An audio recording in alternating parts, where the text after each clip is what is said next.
So why did I go on this vision quest? I was in the clouds 90% of the time. It was like wet, rainy, freezing. I was shivering. Luckily, I brought like this sleeping bag that's like this foil bag that I've had since I was like 20 years old. I brought on every camping trip. I've never used it. It was like a security blanket that I never used. I fucking finally opened it up and used it because I was so cold. So I built a fire. I found some sticks and then got a bit warm. I went to sleep, had a lot of dreams. I'm tossing and turning. I'm sleeping in the wide open under the Milky Way on a lava field, just mostly rock. There's a bit of shrub here and there, and there's no bugs. So it's like really quiet. There's no trees for the wind to wisp through. It's just, it was so quiet that I have a very mild tinnitus in my ear, like the ringing from like when I was a kid in punk rock bands. And that's all I could hear. It was like fucking so loud because there was nothing external to create that relative difference. And there were mountain goats, a lot of them, which is just a thing with goats are like a thing in our work, like greatest of all time, the goat thing that Heather and I create together. So though it was interesting that there were goats everywhere, mountain goats. And I was at this rock outcropping area and there was a lot of goat poop, but there were no goats there when I got there. And I'm going to bed and I'm like, the goats all came right when the sun came down. And they like looked at me and I was like, hey, get out of here. Because I want to go to sleep. I don't want a goat stepping on my head with its hoof while I'm sleeping.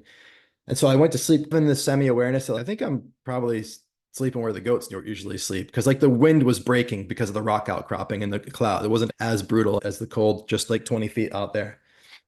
So then tossing and turning with dreams all night of I'm staying in this house with Kalpna and the boys. I don't know whose house it is, somebody else's house, but animals kept coming up to the house and I had to keep going outside and scaring them off. This is the really important piece for me as far as like the spiritual kind of experience of the vision quest. Saturday night comes after a long day of sitting in a circle and chanting and all sorts of ritual stuff. I had a drum too, by the way. So I spent, I don't know, hours with this drum, just beating it. My eyes will be open. I'll be free from stress. My mind will be clear. I'll know where I'm going, like just singing it like a song. But Saturday night comes and I'm getting ready in my sleeping pad, my sleeping bag to go to sleep. And the goats come back. And I go like this and shout, and the female goats leave, but like this one male goat gets really high up on the rock outcropping and he starts going like grunting at me. And I'm like, hey, get out of here. And he's like big with a big beard and like the big freaking horns. And he's, what's up? He's not like a human, but you could see it. I was saying go, and he's like, nah. And so I was like, fuck, now I'm even more nervous to go to sleep with a big mountain goat with horns like running, like looking down at me. This isn't good. Sun's going down. So I pick up a little rock and I'm not going to hit the thing with it, but I just throw it to try to hit the rocks just beneath him. And then hit the rocks just beneath him. And then he runs off.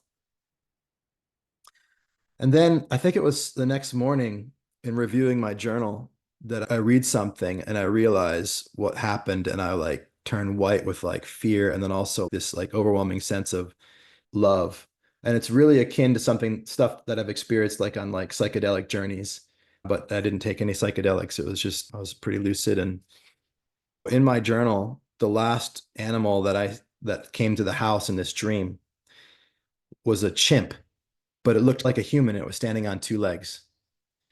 And I went to the front door of this house from the inside and I opened it and the chimp was standing there and I was looking down this long set of stairs and the chimp was down on the way down below. I was looking down at him on the right-hand side. I remember exactly where he was. And I was like, hey, go. And I made noise and the chimp didn't leave. And I said, hey, go. And then the chimp threw a rock at me. Like chimps don't know how to throw rocks. So I remember in the dream and I woke up. No, actually the rock came and it hit just beneath my legs and dented the door. And then I remember I went inside and locked the door and was like really scared. I was like, oh, fuck, that animal didn't leave.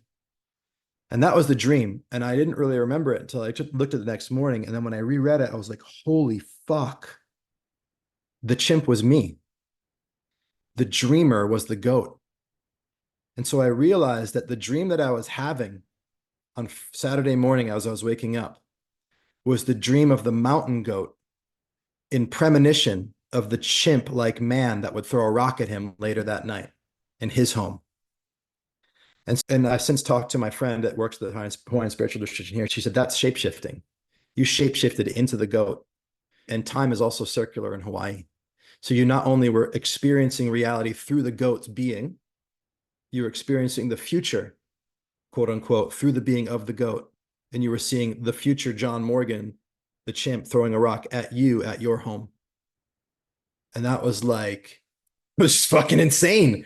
It was insane because it wasn't just, oh, I'm like interpreting a dream. No, the exact angle and perspective of this chimp in my dream was exactly the inversion, the angle that it would have been for the goat towards me. The rock, the speed, everything about it, every detail about it was the inversion. And so I had this very visceral experience of being the goat. And I had this very visceral experience of being in circular time, that the future isn't necessarily that way and the past that way, that it's all in a loop and it's all connected. And we are immersed in this massive thing that's bigger than the universe, that's bigger than our understanding of reality. We are creation creating itself. We are fingers of God. The goat, me, each of you, every single tree, every rock, everything is an expression of this one thing, even time itself. And so you take these deep spiritual experiences, of which I had others, and you take these deep psychological experiences, like the one I shared, and you layer them on top of each other. And this is massive psychospiritual growth.